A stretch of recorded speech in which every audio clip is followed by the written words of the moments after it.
হই রে ওরে আমি তারে হই রে ওরে যে জন মুখে কৃষ্ণ বলে আমি তাদের হই রে ওরে যে জন মুখে কৃষ্ণ কৃষ্ণ বলে তাদের আমি তাদের হই রে পাচনি। তো এই পাচনি শব্দের আভিধানিক অর্থ হলো ধেনু চড়ানোর লগুর বা লাঠি। এই যে শিঙা বেনু ধরা চূড়া মুরলী পাচনি সবই ছিল প্রভুর কাছে বৃন্দাবন লীলায়। নদিয়ায় তো প্রভু এগুলো কিছুই আনেননি। তো গৌর সুন্দর তিনি পাচনি পেলেন কোথায়? তত্ত্বজ্ঞ বললেন গৌর তো কৃষ্ণ ভাবে বিভোর হয়েছেন বৃন্দাবনে। ব্রজেন্দ্র নন্দন শ্রীকৃষ্ণ এমনি পূর্বাহ্ন কালে ধেনু চড়ানোর লগুর বা লাঠি দিয়ে পাচনি দিয়ে হই হই রবে গোষ্ঠের দিকে ধেনুর পাল চালনা করেছিলেন। আজও কৃষ্ণ ভাবের গৌর সেদিনের সেই লীলার কথা মনে পড়ে কৃষ্ণ ভাবে বিভোর হয়ে তার ডান হাতের তর্জনী অঙ্গুলিখানা ঘুরিয়ে ঘুরিয়ে সেই দিন ধেনু চালানোর লাঠি দিয়ে ধেনুর পাল চালনা করেছিলেন। আর আজকে অনন্ত কোটি বিশ্ববাসীকে উদ্দেশ্য করে গৌর সুন্দর একটা বিজ্ঞপ্তি জানিয়ে দিয়ে যাচ্ছেন। কি বিজ্ঞপ্তি দিলেন? বলেন আমি তাদের হই রে আমি তাদের হই রে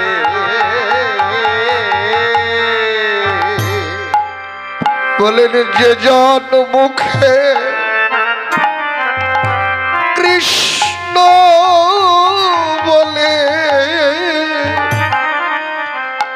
আমি তাদের হই রে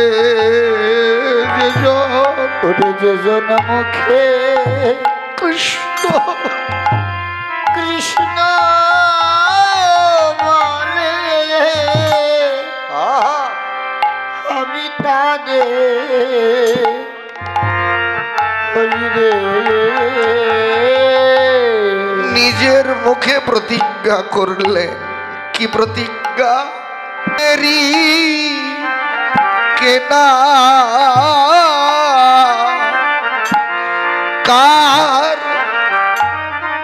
যারা বদনে হরি বলে, যারা বদনে কৃষ্ণ বলে,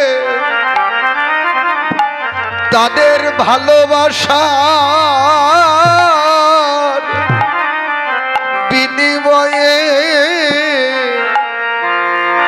প্রেমের বিনিময়ে ওরে আমি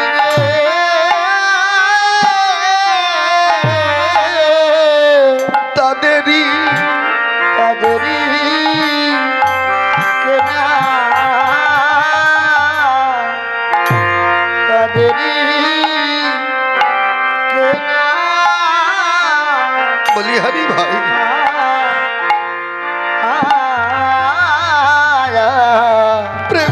রে ওরে তাহা ওরে তা কে না জানে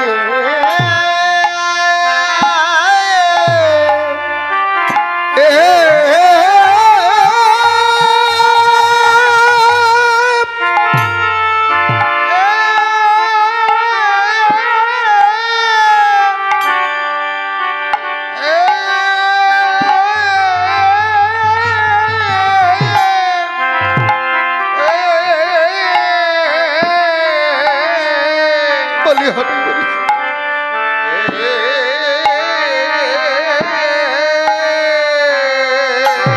আমি জন্মের মতো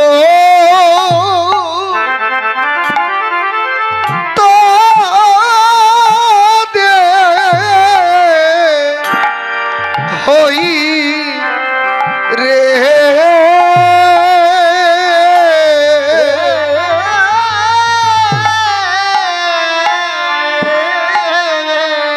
আমি জন্মের মতো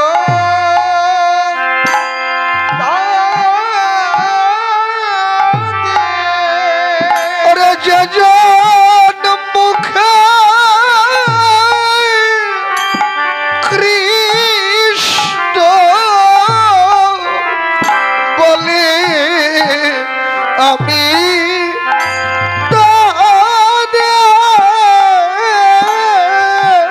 জগন মুখে কৃষ্ণ বলে আমি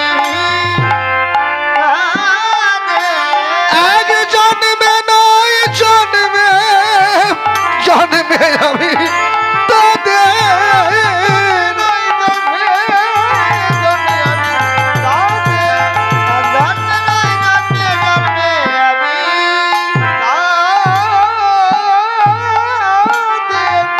হই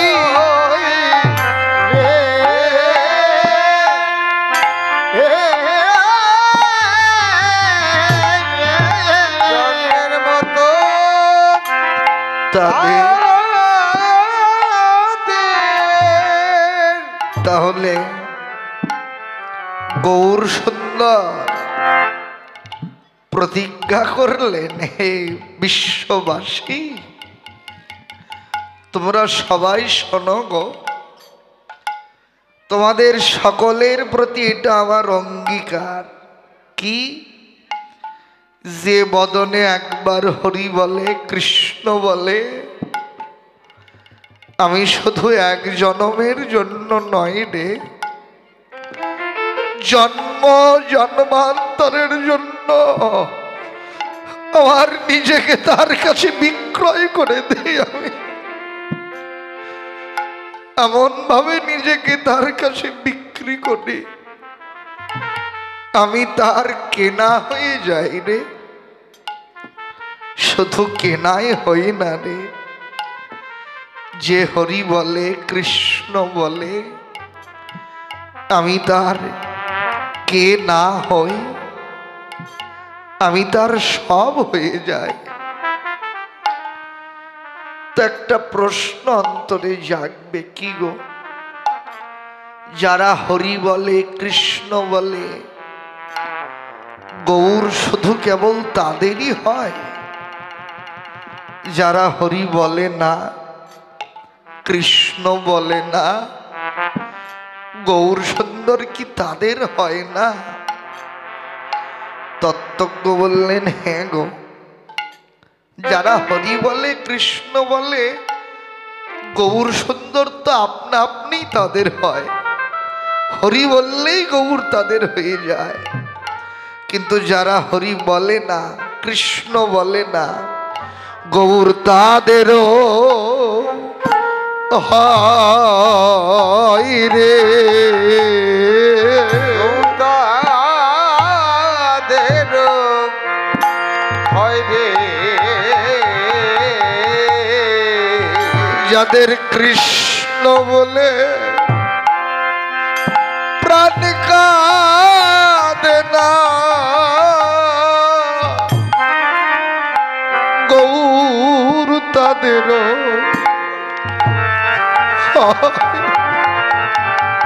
তোদের কৃষ্ণ বলে প্রাণে কাঁদে না গৌর তাদের হয় রে জগতে বহির্মুখ জীব যারা গৌর তাদের জগতে বহির্মুখ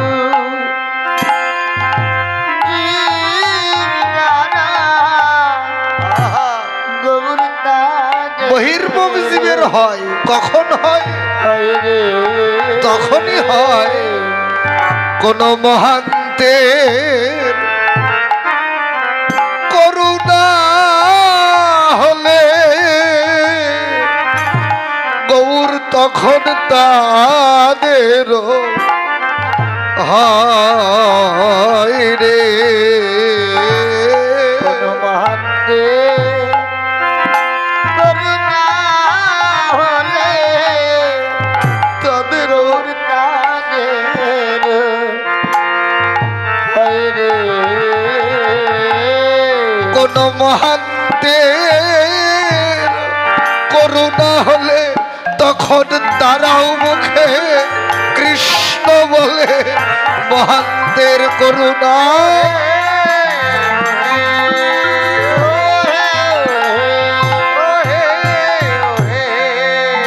তাদের গৌর তাদের হয় রে যারা বহির্মুখ জীব তাদের প্রতি গৌরের কৃপা হয়। কখন হয়? এমনিতে হয় না। এই বহির্মুখ জীবের প্রতি এক জনমে হোক বহু জনমে হোক কিংবা বহু বহু জন্ম জন্মান্তরে হোক, যদি একবার কোনো মহান্তের কৃপা লাভ হয়, মহান্তকে চরিতামৃত বললেন মোহ হতে অন্ত যিনি। এমন মহান্তের কৃপা, মহতের কৃপা যদি কারো প্রতি হয় তাহলে ওই বহির্মুখ জীব গৌর কৃপা লাভ করে ধন্য হয়। মহতের কৃপাটা কেমন আপনারাও জানেন, তবু একটু আস্বাদনের জন্য বলা। রামদাস বাবাজি তার শ্রীকৃষ্ণের রাসরস তত্ত্ব নামক গ্রন্থে এই মহতের কৃপার কথা বলতে গিয়ে বললেন,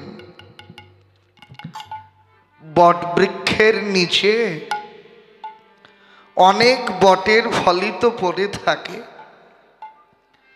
তো বৃক্ষতলে পড়ে থাকা বটের ফল থেকে তো আর বটের চারা জন্ম নেয় না। বটের চারা জন্মায় কোথায়? হয় কোনো ইটের গাদার উপরে, না হয় কোনো ভাঙা দেয়ালের উপরে। কেন? বাবাজি মহারাজ বললেন যে বটের চারা উৎপন্ন হওয়ার যে বীজটা লুকিয়ে থাকে ফলের ভেতরে, আর ফলের যে উপরের অংশটা একটা কঠিন আবরণ দিয়ে ঢাকা থাকে। তো ফলের উপরের কঠিন আবরণটা নষ্ট হওয়ার জন্য একটা নির্দিষ্ট পরিমাণ তাপের প্রয়োজন হয়। তো বটের ফলটা যখন কোনো পাখিয়ে খায়, পাখির উদরে গেলে পাখির উদরের তাপে ফলের উপরের কঠিন আবরণটা নষ্ট হয়। তারপর ওই পাখিটা যখন ওই ভাঙা দেয়ালের উপরে গিয়ে মলত্যাগ করে, সেখান থেকে বটের চারা জন্মায়। বাবাজি মহারাজ বড় রসিক মানুষ, তো বললেন ফলের ভেতরে যেমন চারা উৎপন্ন হওয়ার বীজ লুকিয়ে আছে থাকে, ঠিক তেমনি প্রত্যেকটি জীবের অন্তরেও কৃষ্ণ প্রেম ভক্তিও লুকিয়ে আছে। যারা বহির্মুখ জীব তাদের অন্তরের কৃষ্ণ প্রেম ভক্তিটা বটের ফলের উপরটা যেমন একটা কঠিন আবরণে ঢাকা থাকে, এই বহির্মুখ জীবের অন্তরের কৃষ্ণ প্রেম ভক্তিটাও একটা কঠিন মায়ার আবরণে ঢাকা পড়ে থাকে। পাখির উদরের তাপ না পেলে যেমন বটের ফলের উপরের কঠিন আবরণটা নষ্ট হয় না, তেমনি যতদিন কোনো মহতের কৃপারূপ তাপ না লাগে এই বহির্মুখ জীবের অন্তরের এই মায়ার আবরণ কিছুতেই নষ্ট হয় না।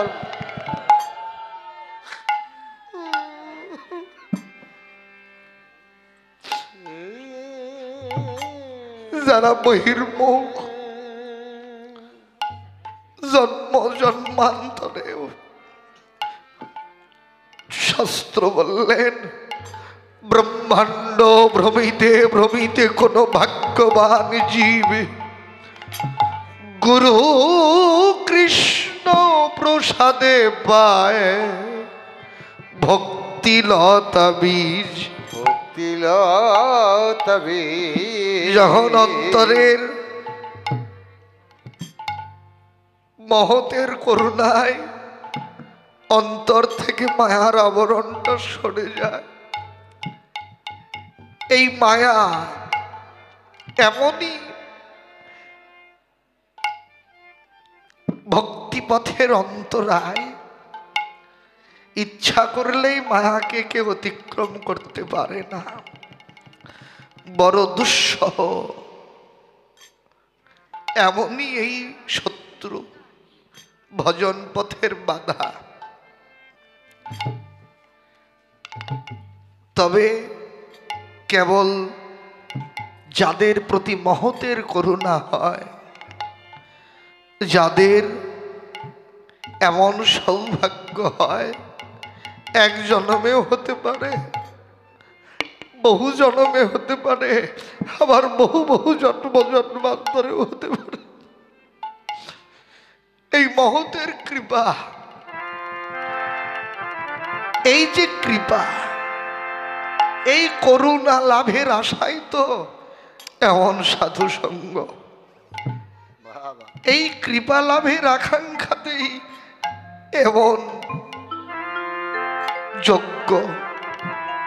কেননা পথের ধারে কত পাথরই তো পড়ে থাকে, কোন পাথরের মধ্যে যে নারায়ণ থাকে তা তো আর কেউ বলতে পারে না। তাই চলতে চলতে যদি কোনো এমন মহান্তের সঙ্গ লাভ হয়, সেই দিন মহান্তের করুণায় অনাদিকালের কৃষ্ণ বহির্মুখতা জীবন থেকে দূরীভূত হয়ে যায়।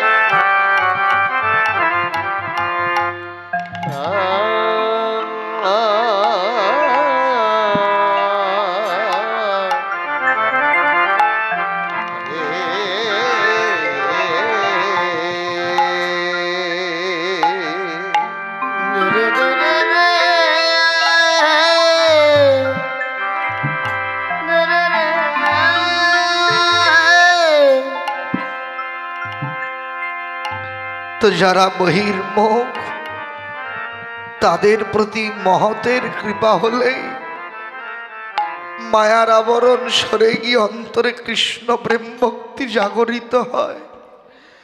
আর অন্তরে প্রেম ভক্তি জাগলেই আপনা আপনি সে তখন বদনে হরি বলে, কৃষ্ণ বলে।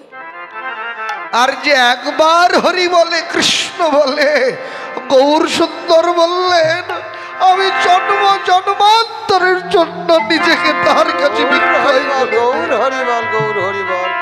আরো হয়েছে কি রামায়া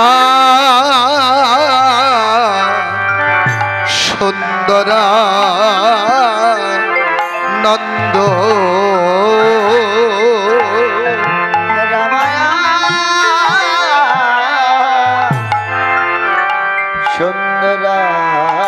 সুন্দরানন্দ সঙ্গে নিত্যানন্দ ওরে সঙ্গে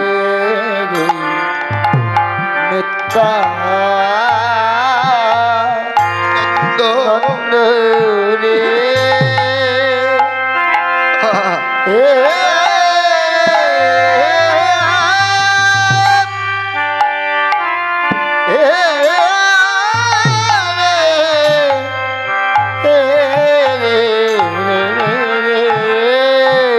ওরে গৌরী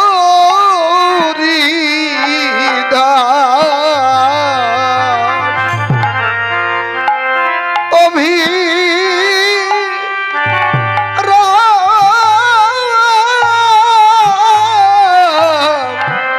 সবারই আনন্দ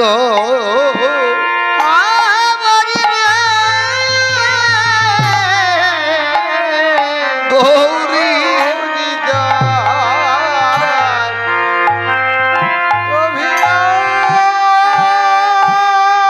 প্রেম সে বাবা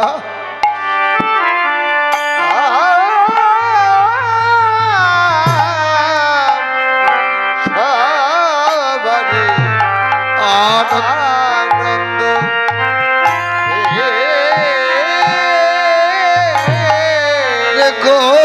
গৌরী দাস অভি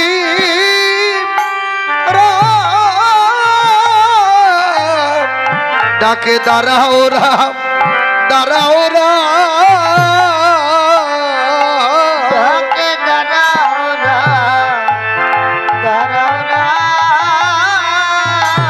আজি ডাকে ঠাকুর অভিরাম ডাকে দাঁড়াও রাম দাঁড়াও রাম ডাকে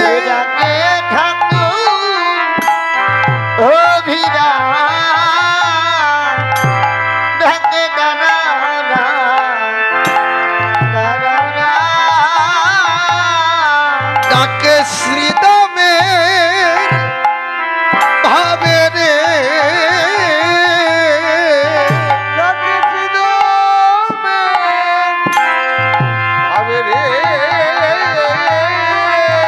ওই অভিরাম ঠাকুর ডাকে ব্রজের শ্রীদামের ভাবে রে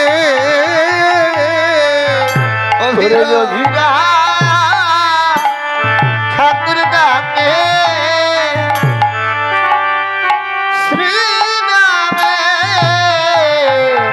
ভাবে রে ওই অভিরাম ঠাকুর ডাকে ও ভাই আমিও তোদের সঙ্গে যাব গোঠো খেলা খেলাইতে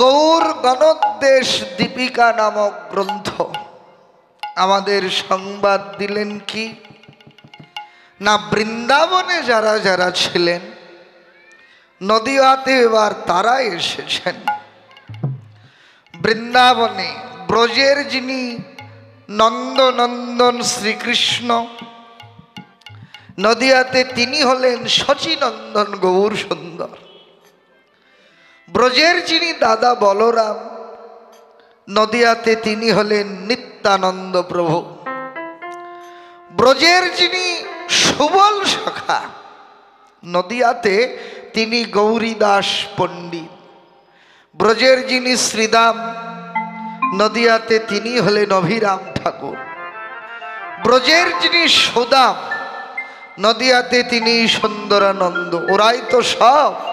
তাই গৌর যখন কৃষ্ণ ভাবে বিভোর হয়েছেন, নিত্যানন্দ বলরামের ভাবে, গৌরীদাস পণ্ডিত সুবলের ভাবে, অভিরাম ঠাকুর শ্রীদামের ভাবে বিভোর হয়ে, সুন্দরানন্দ সুদামের ভাবে বিভোর।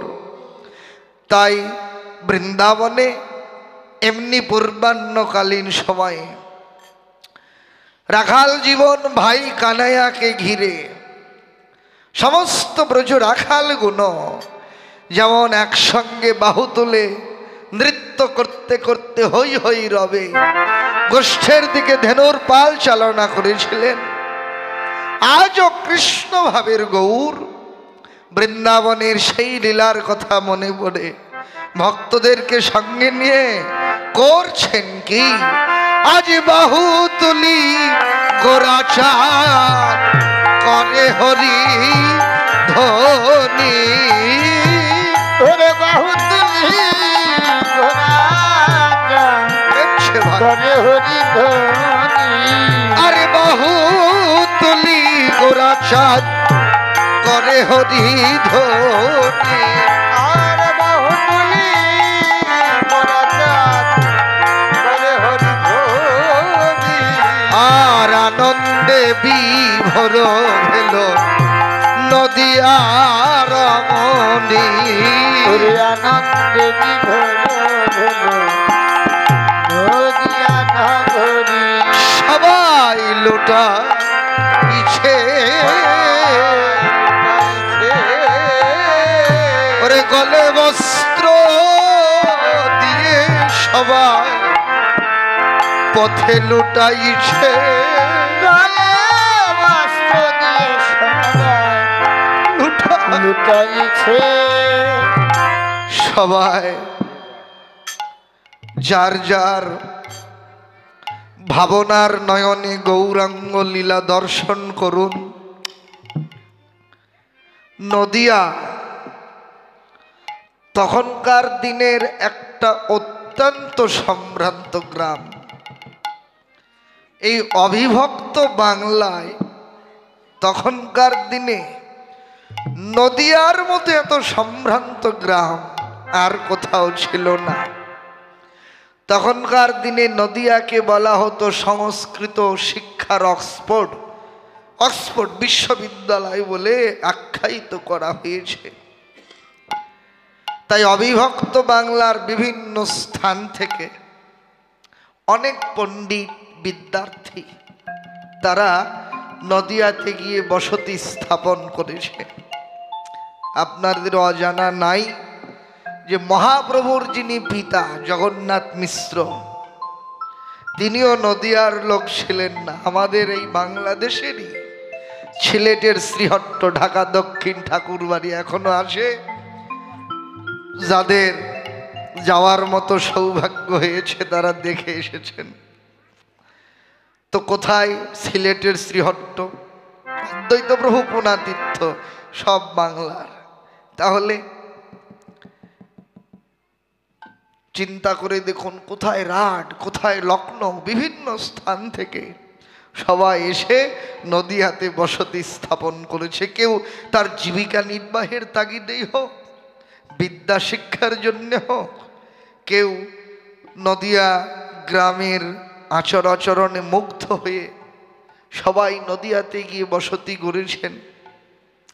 সকালবেলা তো অপূর্ব মনোমুগ্ধকর গ্রাম। ডক্টর অশোক চট্টোপাধ্যায় তার অখণ্ড অমিয় নিমাই নামক গ্রন্থে এই নদিয়া গ্রামের রূপক চিত্রটা তুলে ধরলেন। তিনি বললেন, গ্রামের মাঝখান দিয়ে একটা পথ এঁকে বেঁকে গঙ্গার ঘাট পর্যন্ত গিয়ে পৌঁছেছে, আর ওই পথের দুধার দিয়ে নদীবাসীদের সাজানো গোছানো ঘর, অপূর্ব শোভা। সকালবেলা সবাই যার যার মতো কাজে মেতে আছেন। ছোট ছোট বালকগুলো দল বেঁধে পথের ওই বিভিন্ন জায়গায় খেলছেন।